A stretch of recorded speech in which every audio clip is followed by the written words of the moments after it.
Hello दोस्तों, स्वागत है आप सभी का मेरे YouTube चैनल स्टडी विद ओम में। आज मैं आप सभी के लिए लेकर आया हूं हिंदी व्याकरण के 30 बहुत ही महत्वपूर्ण प्रश्न जो आपकी परीक्षा की दृष्टि से तो बहुत उपयोगी है ही।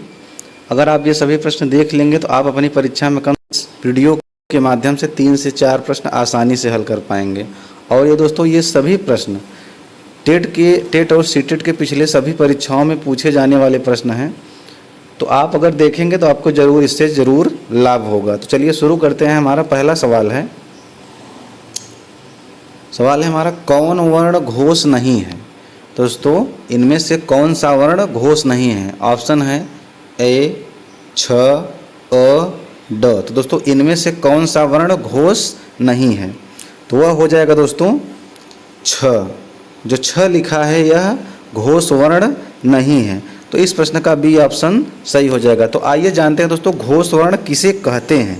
तो दोस्तों, जिन ध्वनियों के उच्चारण में स्वर तंत्रियाँ झंकृति नहीं होती, यानी कि झंझनाहट नहीं होती, उन्हें अघोष कहा जाता है। और उनके उच्चारण में स्वर तंत्रियाँ झंकृत होती हैं, उन्हें घोष कहा जाता है।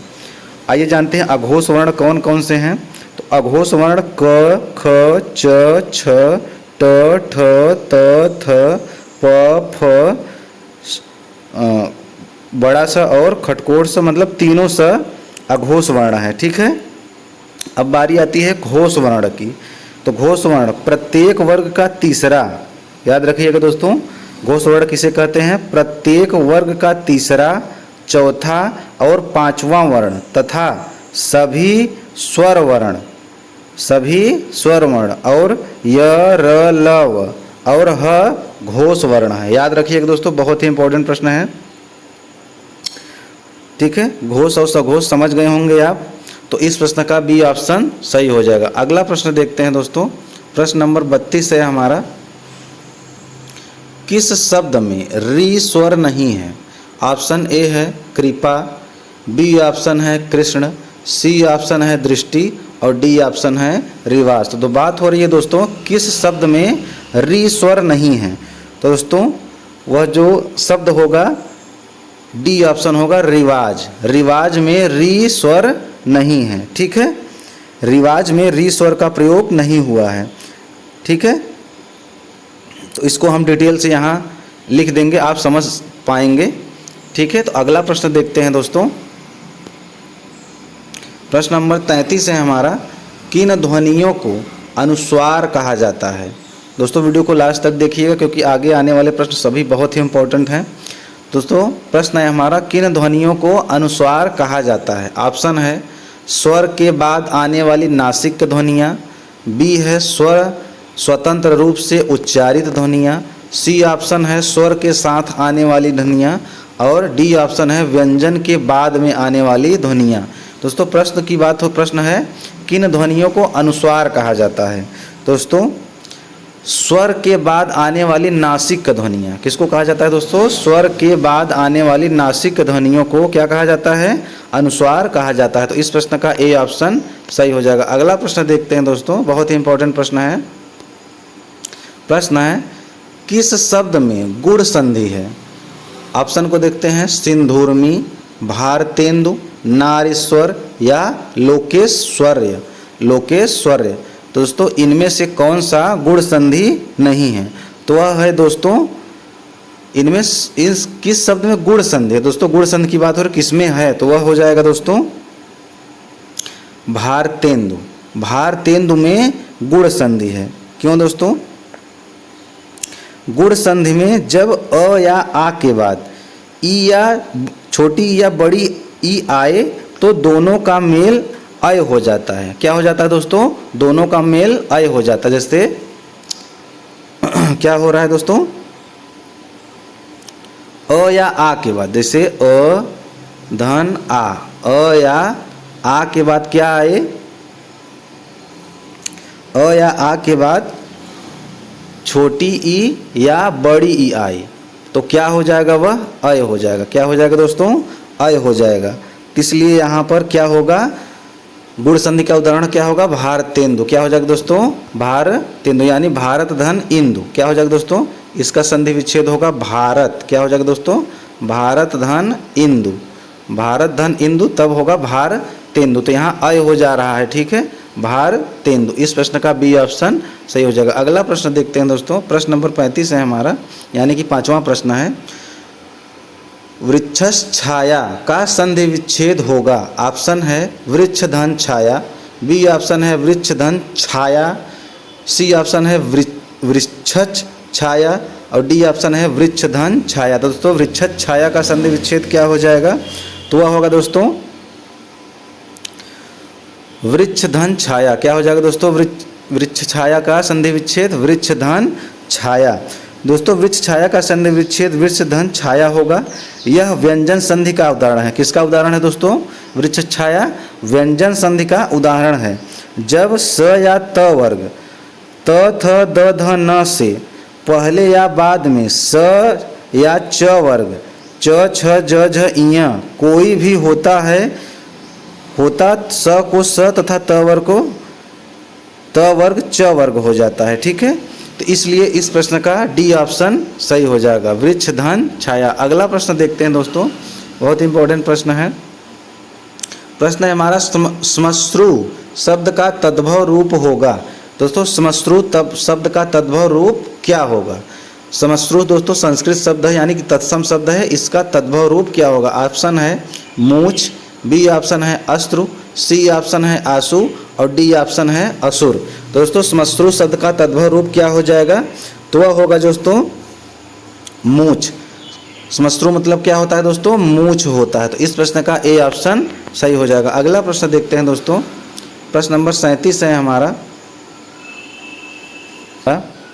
विपरीत अर्थ का बोध कराने वाले शब्द को कहते हैं। ऑप्शन को देखते हैं दोस्तों, पर्यायवाची शब्द, विलोम शब्द, समानार्थक शब्द या एकार्थक शब्द। दोस्तों विपरीत अर्थ का बोध कराने वाले शब्द को क्या कहते हैं? इसका जवाब तो आपको पता होगा, उसको कहते हैं दोस्तों विलोम शब्द। क्या कहते हैं दोस्तों? विलोम शब्द कहते हैं। तो इस प्रश्न का बी ऑप्शन सही हो जाएगा। अगला प्रश्न देखते हैं दोस्तों, बहुत ही इंपॉर्टेंट प्रश्न है दोस्तों, आप वीडियो को लास्ट तक जरूर देखिएगा और चैनल पर नए हैं तो वीडियो को लाइक और चैनल को सब्सक्राइब जरूर करिएगा। प्रश्न है हमारा, वर्ण शब्द का अर्थ नहीं होता है। वर्ण शब्द का अर्थ नहीं होता है। ऑप्शन है रंग, आकाश, जाति या अक्षर। तो दोस्तों वर्ण शब्द का अर्थ नहीं होता है। तो क्या नहीं होता है? तो वह होता है दोस्तों आकाश। वर्ण मतलब आकाश नहीं होता। इसके विपरीत वर्ण मतलब रंग होता है, जाति होता है, अक्षर भी होता है, लेकिन आकाश नहीं होता। तो इस प्रश्न का बी ऑप्शन सही हो जाएगा। अगला प्रश्न देखते हैं दोस्तों, बहुत इंपॉर्टेंट प्रश्न है। कौन सा शब्द कमल का पर्यायवाची नहीं है? ऑप्शन है जलज, अम्बुज, मनसिज या पंकज। तो दोस्तों इनमें से कौन सा कमल का पर्यायवाची नहीं है? तो दोस्तों मनसिज, मनसिज जो है वह कमल का पर्यायवाची नहीं है। और जलज, अम्बुज और पंकज यह कमल की पर्यायवाची हैं और मनसिज कमल का पर्यायवाची नहीं है। तो इस प्रश्न का सी ऑप्शन सही हो जाएगा, ठीक है। अगला प्रश्न है दोस्तों, बहुत इंपॉर्टेंट प्रश्न है अगला वाला। प्रश्न है हमारा, जिसका मन व ध्यान दूसरी तरफ हो के लिए एक शब्द होगा। बहुत ही इंपॉर्टेंट प्रश्न है दोस्तों, यह पिछली परीक्षा में पूछा जा चुका हुआ प्रश्न है। तो प्रश्न है, जिसका मन व ध्यान दूसरी तरफ हो के लिए एक शब्द होगा। ऑप्शन है मनन, बेध्यान, मनवा या अन्य मनस्क। तो दोस्तों इस प्रश्न का सही उत्तर क्या हो जाएगा? तो दोस्तों इस प्रश्न का सही उत्तर हो जाएगा अन्य मनस्क। क्या हो जाएगा दोस्तों? अन्य मनस्क। अन्य मनस्क किसे कहते हैं दोस्तों? जिसका मन व ध्यान दूसरी तरफ लगा हो उसको अन्य मनस्क कहते हैं। तो इस प्रश्न का डी ऑप्शन सही हो जाएगा। अगला प्रश्न देखते हैं दोस्तों, प्रश्न है हमारा, अभिधा शब्द शक्ति में, अभिधा शब्द शक्ति में क्या है? ऑप्शन को देखते हैं, वाच्यार्थ प्रकट होता है, लक्ष्यार्थ प्रकट होता है, व्यंग्यार्थ प्रकट होता है या विचित्र अर्थ प्रकट होता है। दोस्तों अभिधा शब्द शक्ति में क्या प्रकट हो रहा है? तो इसमें दोस्तों वाच्यार्थ प्रकट होता है। क्या प्रकट होता है दोस्तों? वाच्यार्थ प्रकट होता है।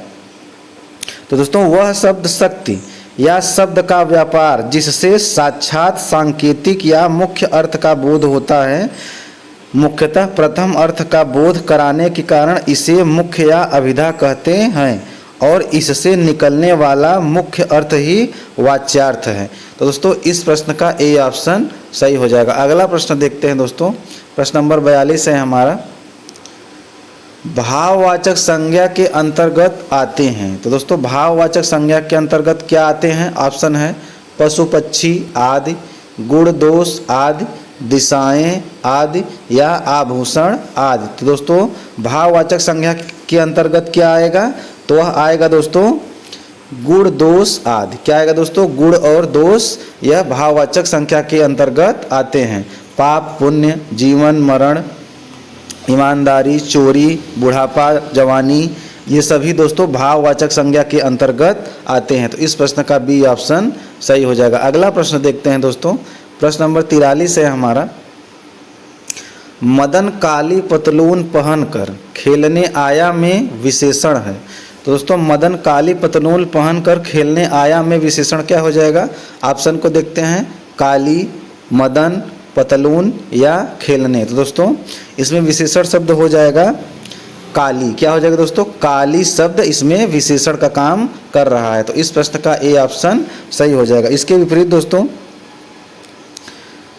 प्रश्न के बारे में डिटेल में पढ़ते हैं, संज्ञा या सर्वनाम की विशेषता बताने वाले शब्द विशेषण कहलाते हैं। क्या कहलाते हैं दोस्तों? संज्ञा और सर्वनाम की विशेषता बताने वाले शब्द को क्या कहते हैं? विशेषण। या जिस शब्द में संज्ञा की व्याप्ति मर्यादित हो उसे विशेषण कहते हैं। ठीक है, इस प्रश्न का ए ऑप्शन सही हो जाएगा। अगला प्रश्न देखते हैं दोस्तों, प्रश्न नंबर 44 है हमारा,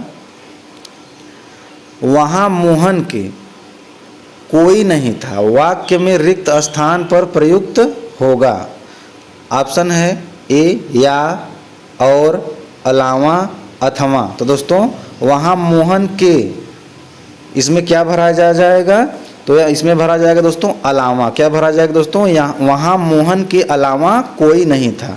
तो इस प्रश्न का सी ऑप्शन सही हो जाएगा। अगला प्रश्न देखते हैं दोस्तों, प्रश्न नंबर 45 है हमारा, यानी कि 25वां प्रश्न है, हमें सफलता मिलने तक प्रयास करना चाहिए।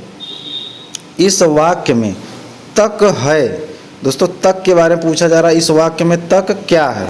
ऑप्शन को पढ़ते हैं, समुच्चय बोधक अव्यय, क्रिया विशेषण, संबंध बोधक अव्यय या विस्मयादि बोधक अव्यय। तो दोस्तों हमें सफलता मिलने तक प्रयास करना चाहिए। दोस्तों इसमें तक क्या है? तो इसमें तक है दोस्तों संबंध बोधक अव्यय। क्या है दोस्तों? संबंध बोधक अव्यय है तक। ठीक है, आइए देखते हैं संबंध बोधक अव्यय किसे कहते हैं। तो दोस्तों जो अव्यय संज्ञा के बहुधा पीछे आकर उसका संबंध वाक्य के किसी दूसरे शब्द के साथ बताता है उसे संबंध बोधक अव्यय कहते हैं। जैसे तक, भर, बिना, बाद, द्वारा, लिए। ठीक है, तो इस प्रश्न का सी ऑप्शन सही हो जाएगा, संबंध बोधक अव्यय। अगला प्रश्न देखते हैं दोस्तों, प्रश्न है हमारा, को और के लिए, को और के लिए किस कारक के चिन्ह हैं? ऑप्शन है संप्रदान कारक, बी ऑप्शन है करण कारक, सी ऑप्शन है अपादान कारक और डी ऑप्शन है संबोधन कारक।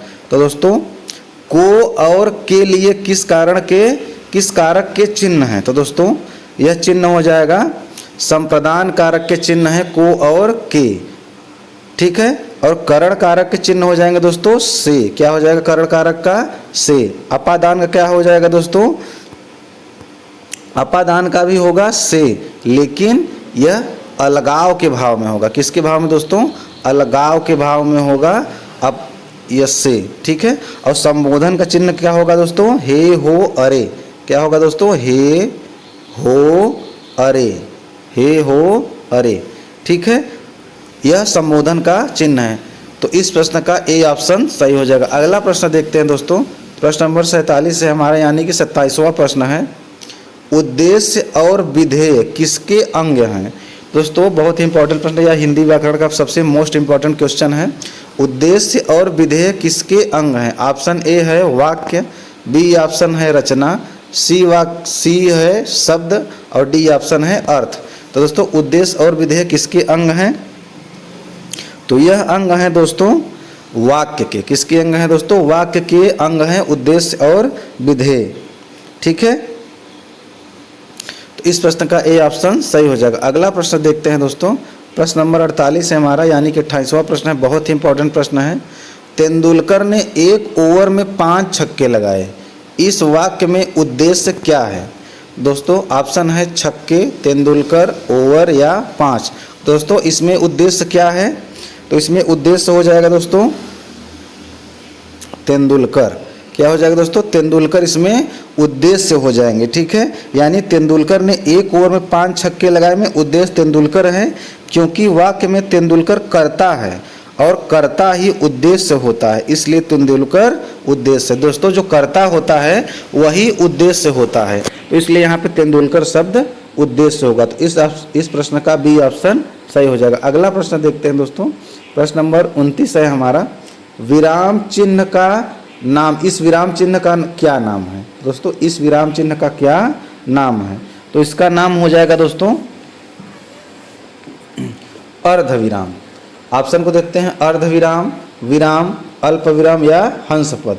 तो दोस्तों अर्धविराम, यह अर्धविराम का चिन्ह है। किसका चिन्ह है दोस्तों? अर्धविराम का चिन्ह है यह। और विराम चिन्ह का क्या चिन्ह होगा दोस्तों?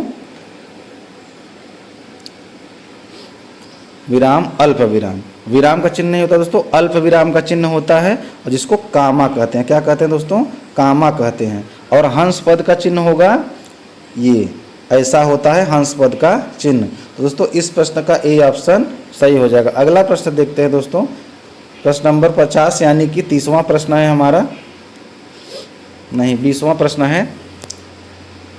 किसी कठिन शब्द को स्पष्ट करने के लिए किस विराम चिन्ह का प्रयोग होता है? तो दोस्तों किसी कठिन शब्द को स्पष्ट करने के लिए किस विराम चिन्ह का प्रयोग होता है? ऑप्शन है विवरण चिन्ह, सी ऑप्शन है कोष्ठक, बी ऑप्शन है निर्देशक और डी ऑप्शन है उपविराम। तो दोस्तों कठिन शब्द के प्रयोग करने के लिए कोष्ठक का प्रयोग करते हैं। किसका दोस्तों? कोष्ठक का प्रयोग करते हैं कठिन शब्द को स्पष्ट करने के लिए। तो इस प्रश्न का सी ऑप्शन सही हो जाएगा। अगला प्रश्न देखते हैं दोस्तों, प्रश्न नंबर 21वां है हमारा। अवसर का लाभ उठाना के लिए उपयुक्त है। ऑप्शन है बहती गंगा में हाथ धोना, आकाश पाताल एक करना, फूला न समाना, अंगारों पर पैर रखना। तो दोस्तों अवसर का लाभ उठाना क्या है? तो दोस्तों अवसर का लाभ उठाने के लिए उपयुक्त शब्द क्या हो जाएगा? बहती गंगा में हाथ धोना। तो इस प्रश्न का ए ऑप्शन सही हो जाएगा। अगला प्रश्न है हमारा, बाधा डालना मुहावरे का अर्थ है। ऑप्शन है पाला पड़ना, रोना अटकाना, बरस पड़ना या दांतों में जीभ होना। तो दोस्तों बाधा डालना का मुहावरे का अर्थ क्या हो जाएगा? सोच के बताइए। दोस्तों इस प्रश्न का सही उत्तर हो जाएगा रोना अटकाना। ठीक है, यानी कि बाधा डालना। तो इस प्रश्न का बी ऑप्शन सही हो जाएगा। अगला प्रश्न देखते हैं दोस्तों, प्रश्न है हमारा, अपना हाथ जगन्नाथ का अर्थ है। ऑप्शन है मनमानी करना, अपना हाथ पूजनीय होता है, अपने हाथ से काम करना ही उपयुक्त होता है, अपने हाथ से दान करना। तो दोस्तों इस प्रश्न का सही उत्तर हो जाएगा अपने हाथ से काम करना ही उपयुक्त होता है। ठीक है, अपना हाथ जगन्नाथ का क्या अर्थ है? अपने हाथ से ही काम करना ही उपयुक्त होता है। तो इस प्रश्न का सी ऑप्शन सही हो जाएगा। अगला प्रश्न देखते हैं दोस्तों, बहुत इंपॉर्टेंट प्रश्न है। मैं तुम सबको खूब समझता हूँ, तुम सब एक जैसे हो के लिए उपयुक्त है। ऑप्शन है चोर चोर मौसेरे भाई, एक ही थाली के चट्टे बट्टे, केर बेर का संग, जैसे नागनाथ वैसे सापनाथ, जैसे नागनाथ वैसे सापनाथ। दोस्तों बहुत ही इंपॉर्टेंट क्वेश्चन हो, तो इस प्रश्न का सही उत्तर हो जाएगा एक ही थाली के चट्टे बट्टे। ठीक है, एक ही थाली चट्टे बट्टे इस प्रश्न का सही उत्तर हो जाएगा। अगला प्रश्न देखते हैं दोस्तों, प्रश्न है हमारा, अधिसूचना का प्रकाशन कहाँ होता है? तो दोस्तों हिंदी का बहुत ही इंपॉर्टेंट प्रश्न है। अधिसूचना का प्रकाशन कहाँ होता है? ऑप्शन ए है राजपत्र यानी गजट, समाचार पत्र, सूचना पत्र या उपरोक्त में से कोई नहीं। तो दोस्तों अधिसूचना का प्रकाशन कहाँ होता है? तो वह होता है दोस्तों राजपत्र यानी गजट में। कहाँ होता है दोस्तों? राजपत्र यानी गजट में अधिसूचना का प्रकाशन होता है। ठीक है, यह सरकारी गजट होता है। अगला प्रश्न है हमारा दोस्तों, वीडियो को लाइक जरूर करिएगा और चैनल पर नए हैं तो वीडियो को लाइक और चैनल को सब्सक्राइब जरूर करिएगा। प्रश्न नंबर है अगला हमारा, निविदा सूचना का उद्देश्य होता है। निविदा सूचना का उद्देश्य होता है, ऑप्शन देखते हैं, सामान की आपूर्ति करवाना, सामान की नीलामी करवाना, निर्माण कार्य करवाना या उपर्युक्त सभी। तो दोस्तों निविदा सूचना का उद्देश्य क्या होता है? तो वह होता है दोस्तों उपर्युक्त सभी। निविदा सूचना का अर्थ होता है सामान की आपूर्ति करवाना, सामान की नीलामी करवाना और निर्माण कार्य करवाना। तो इस प्रश्न का सही उत्तर हो जाएगा डी ऑप्शन, उपर्युक्त सभी। ठीक है, अगला प्रश्न देखते हैं दोस्तों। प्रश्न है हमारा, तो किसी कार्यालय द्वारा एक साथ अनेक प्रेषितों को भेजा जाने वाला शासकीय पत्र ज्ञापन या आदेश कहलाता है। तो दोस्तों क्या कहलाता है? ऑप्शन है परिपत्र, विज्ञापत्र, अधिसूचना या आवेदन। तो दोस्तों बहुत ही इंपॉर्टेंट प्रश्न है, तो इस प्रश्न का सही उत्तर क्या हो जाएगा? सोच के बताइए। तो इस प्रश्न का सही उत्तर हो जाएगा दोस्तों परिपत्र। परिपत्र किसे कहते हैं दोस्तों? किसी कार्यालय द्वारा एक साथ अनेक प्रेषितों को भेजा जाने वाला शासकीय पत्र परिपत्र कहलाता है। ठीक है, तो इस प्रश्न का ए ऑप्शन सही हो जाएगा। अगला प्रश्न देखते हैं दोस्तों। अगला प्रश्न बहुत ही इंपॉर्टेंट है दोस्तों, यह एक पढ़ते हैं दोस्तों। निर्देश लिखा है, प्रश्न संख्या 56 से 80 निम्न गद्यांश को ध्यान से पढ़िए और फिर पूछे गए प्रश्नों के उत्तर लिखिए। कुसंग का ज्वर सबसे भयानक होता है, यह केवल नीति और सद्वृत्ति का ही नाश नहीं करता बल्कि बुद्धि का भी क्षय करता है। किसी युवा पुरुष की संगति यदि बुरी होगी तो वह उसके पैरों में बधी चक्की के समान होगी, जो उसे दिन रात अवनति के गड्ढे में गिराती जाएगी, और यदि अच्छी होगी तो सहारा देने वाली बाहु के समान होगी, जो उसे निरंतर उन्नति की ओर उठाती है। ठीक है, गद्यांश हो गया। आइए इसके प्रश्नों को देखते हैं दोस्तों। इसका प्रश्न है दोस्तों, इस गद्यांश का शीर्षक होगा, ऑप्शन है कुसंग की महत्ता, बी ऑप्शन है अच्छी संगति, सी ऑप्शन है संगति या युवा पुरुष। तो दोस्तों इस गद्यांश का शीर्षक क्या हो जाएगा? तो इस गद्यांश का शीर्षक होगा दोस्तों संगति। क्या होगा दोस्तों? संगति इस गद्यांश का शीर्षक हो जाएगा। अगला प्रश्न देखते हैं दोस्तों। प्रश्न है, कुसंग का अर्थ है, ऑप्शन है कुशल साथी, कक्षा के साथी, संगति के साथी या बुरी संगत। दोस्तों कुसंग का अर्थ हो जाएगा बुरी संगत। क्या हो जाएगा दोस्तों? कुसंग का अर्थ बुरी संगत। इस प्रश्न का डी ऑप्शन सही हो जाएगा। अपना लास्ट प्रश्न देखते हैं दोस्तों।